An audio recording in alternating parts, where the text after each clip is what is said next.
أعوذ بالله من الشيطان الرجيم. بسم الله الرحمن الرحيم.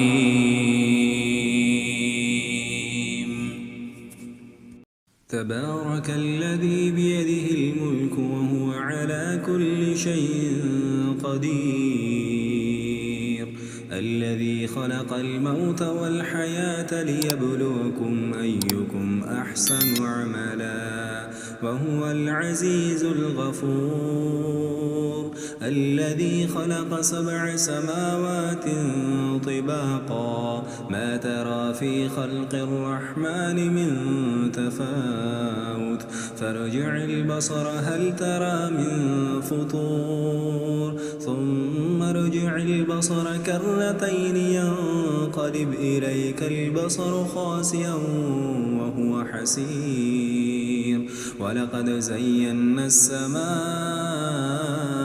الدنيا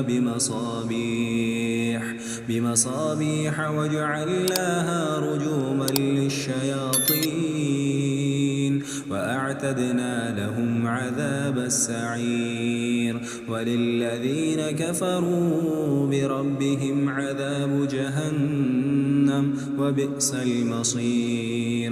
إذا ألقوا فيها سمعوا لها شهيقا وهي تفور، تكاد تميز من الغيظ، كلما ألقي فيها فوج سألهم خزنتها ألم يأتكم نذير، قالوا بلى قد جاءنا نذير، فكذبنا وقلنا ما نزل الله من شيء إن أنتم إلا في ضلال كبير، وقالوا لو كنا نسمع أو نعقل ما كنا في أصحاب السعير، فاعترفوا بذنبهم فسحقا لأصحاب السعير.